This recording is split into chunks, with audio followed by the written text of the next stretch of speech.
Mr. Trump is a cheat. It was my experience that Mr. Trump inflated his total assets when it served his purposes, such as trying to be listed amongst the wealthiest people in Forbes, and deflated his assets to reduce his real estate taxes. Washington Post has obtained evidence that appears to back up those allegations from the president's former friend and attorney. A number of President Trump's financial statements revealing an inflated picture of Trump's wealth. David Fahrenthold reports Trump's statements of financial condition, some apparently sent to lenders to make a good impression, were often incorrect. Quote, these documents sometimes ran up to 20 pages. They were full of numbers laying out Trump's properties, debts, and billion dollar net worth. But for someone trying to get a true picture of Trump's net worth, the documents were deeply flawed. Some simply omitted properties that carried big debts. Some assets were overvalued, and some key numbers were wrong. Now, the Post points out that according to Trump's documents, 10 stories were added to Trump Tower in New York City. It's one of my favorites. The document said the building has 68 stories. It's actually 58. It's right there on Fifth Avenue. You can look up and count them. 800 acres were added to Trump's winery in Virginia. Trump's statement said the property size was 2,000 acres. The Post reports it's actually 1,200. And 24 ready-to-sell lots were added to his golf course in California. Trump claimed there were 55 lots. There were only 31. The Post says investigators on the Hill and in New York are now examining all these documents to see if they amount to actual fraud. With us for more tonight, two of our returning veterans, Tim O'Brien, executive editor of Bloomberg Opinion. He happens to be the author of Trump Nation, The Art of Being the Donald. And Rick Wilson, veteran Republican strategist and the author of Everything Trump Touches Dies, recently released with new material and a fresh death count in paperback. Gentlemen, welcome to you both. Tim, you were in the Post piece today, though not by name. Right.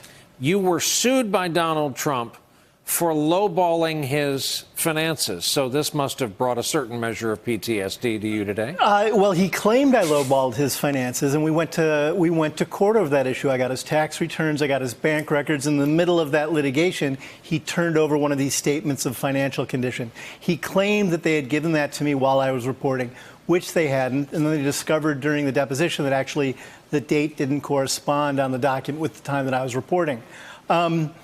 The document, his own accountants said they couldn't pass judgment on the document because it wasn't prepared with generally accepted accounting practices. It was full of inflation. We then deposed Trump about that document under oath for 16 hours over 2 days. We found him, he lied about 30 times about everything from how much he got from condominium sales, how much the value of his properties are worth, on down the line, fact after fact after fact. And he's been doing this now for 45 years. I age myself saying this, but Trump has been at this game since the mid-1970s. At one point during my reporting, I had been after them quite a bit to offer a counter argument to what my sources were telling me his real net worth was at the time. He said it was $5 billion to $6 billion. My sources thought it was more like $250 million.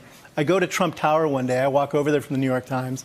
I sit down with them. They have a bunch of documents on a table. None of them help establish his net worth. But his accountant, Ellen Weisselberg, is sitting there with a yellow legal pad, and he begins just telling me what the value of everything was on his way to getting to $6 billion. And we get to the bottom of this line, and the total's only $5 billion. And I said, Alan, this doesn't add up to $6 billion. He said, I'm going to go to my office. I'm going to find that other billion. Wow. One of the best quotes in modern media. Has to rank close to that. Hey, Rick, I want to play you some David Fahrenthold earlier on this network. We'll talk about it on the other side. The Mueller investigation got a lot of ink, it got a lot of press, but it was only one of many. Right now, Trump's business, his charity, his inaugural committee, his transition, basically every organization he's led through his adult life is now under investigation all at the same time. So the end of the Mueller investigation takes away one little piece of that, but a lot more is going on. Rick, a dual question for you. Do you have faith that those investigations that David's talking about will all have legs and reach and actual results? And What will the base, the folks who showed up in Michigan tonight, what will they make of it? Will it change a whit?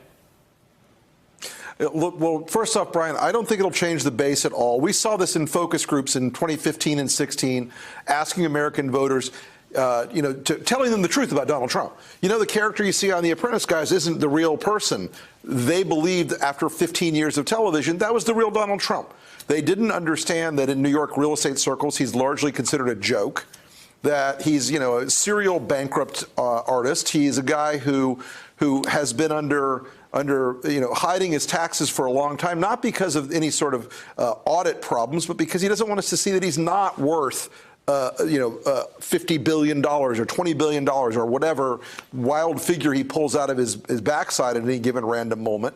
And so, the sensitivity of these cases, particularly in New York State, they're going to peel back a lot of layers. It's going to show people that Trump is largely a guy, as Michael Cohen flat out said, that Michael Cohen said it, he's a fraud. And Cohen would know. He's been inside the camp for a very long time. He watched this stuff up close. And whether it rises to the level of bank fraud or mortgage fraud or wire fraud or any of those things, that's up to the New York Attorney General and the Southern District of New York and other folks that are taking a look at this stuff. But I think that the real thing that concerns Donald Trump is going to worry him. Donald Trump would rather have been caught being a traitor, caught committing treason with Vladimir Putin, than for people to know he's not as rich as he says he is.